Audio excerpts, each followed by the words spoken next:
What's going on, folks? Welcome back. So yesterday I got some fish, some shrimp, and some snails in the mail. I put 6 snails in this tank. 3 of them were these tiger striped nerites, and then the other 3 were all like these zebra nerites. The reason I put them in this tank was because I kind of had a little bit of an issue with some blackbeard algae like on the intakes of this thing. And that crap is hard to get rid of. Obviously, if I bought, like a Siamese algae eater, which are supposed to be really good at removing blackbeard algae, these predator haps would eat them. So I gambled with some snails. I actually thought they might eat the snails when I put them in, but they didn't. But I'm not too confident that they'll actually remove the blackbeard algae, but my kids think they're cool. I think they're cool, so welcome to hang out in the predator hap tank. And if they do any algae removal, fantastic. I'll show you some other stuff that we got going on. We have another batch of eggs going in the tumbler from the buconodos. They're doing great.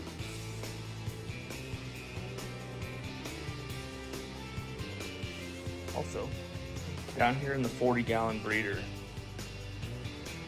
check it out. See if we can see him without spooking him. That is the buconodo fry. Some of them anyways. They're doing so good in here. That intake on the Seachem title scares me because I don't have any foam on it, but so far I haven't seen anyone get sucked up into it, but I'm sure it's happened. I also put some Batik or Batik nerite snails in here. They're pretty cool looking snails, really. There's one right here.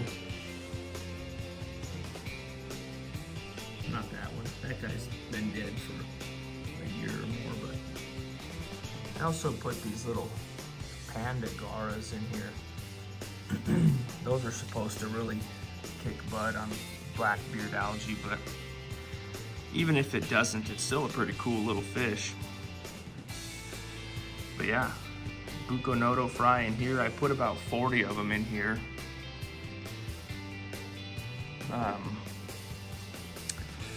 Show you one other thing.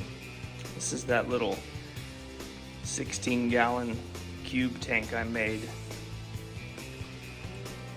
I threw probably 10 or more buconodo fry in here just to leave them alone and let them grow out.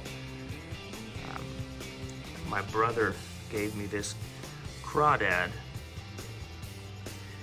My son goes, "Dad, he cut his skin off." Oh wow, yeah, he sure did.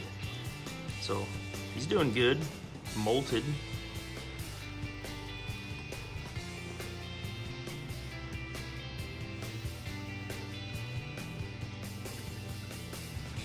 Pretty interesting.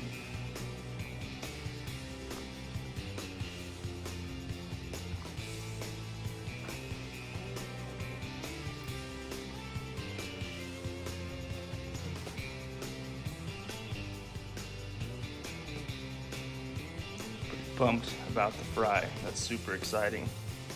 I'll show you this tank here. I rearranged it yesterday,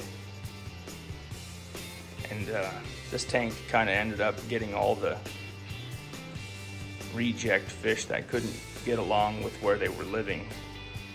So they ended up here in this 110-gallon. We have quite the assortment of fish. We have about 2-year-old pearl cichlid from Petco. We've got a Eureka red peacock, some frontosa. There's a big male frontosa under that stone. And he comes out a little bit. And I have these little imbunas that I had breed about 5 months ago. And these are the 3 fry that are left. I gave probably 30 or 40 of them to my brother. But they're a cross between a cobalt blue and a yellow lab. So the females get this like bar pattern on them like this one. And the male will usually be more yellow. But they're kind of interesting. They look cool. They do well in this little tank. We got the OB Ollie up here. The Frontosa. I made all these rocks back here and they kind of made a maze out of them. It's pretty neat. I wasn't sure how this tank was going to do together, so I monitored it pretty closely, and in their own perspective worlds, they were all the jerk fish, and then you put them all together and they get along. So fantastic. This acrylic tank is freaking shot out. It's so scratched up, but it works. Figured I'd show you real quick the 65-gallon acrylic tank. This is my Lake Tanganyika setup. I took those 3 Frontosa out because they were just really outpacing everyone else as far as growth and aggression and eating. And so after I took those Frontosa out, I redid the rockscape, which it's not the best, but it works. They got plenty of hides and crevices. And in this tank we've got some Brichardi, a Juliochromis, some Compressiceps, a black Calvis. There's an inkfin Calvis in here, some white Calvis. Got those really cool looking buffalo head cichlid in here. I had 4 of them and this male killed all the other ones, so that sucks. But this tank's real fun. These fish are so unique looking and just fun to keep.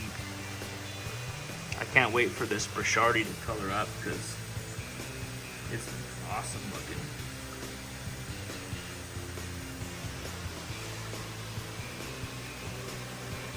There's the acrylic. I also thought it was worth mentioning that when I took that pearl cichlid out of here, this tank immediately changed within minutes. All of the fish who once were kind of trapped up into the corners by the wave maker and behind stuff, they all came out and started to explore, like this little Jack Dempsey. And most definitely this regular blue Acara was just living every day, hiding behind, like underneath the hang on the back filter or behind this. And now he's actually out all the time. Same with this pike cichlid. This Geophagus sveni was one of the biggest victims of the chasing and harassment to that pearl cichlid, and he's out all the time now strutting. So sometimes just moving one mean fish can help.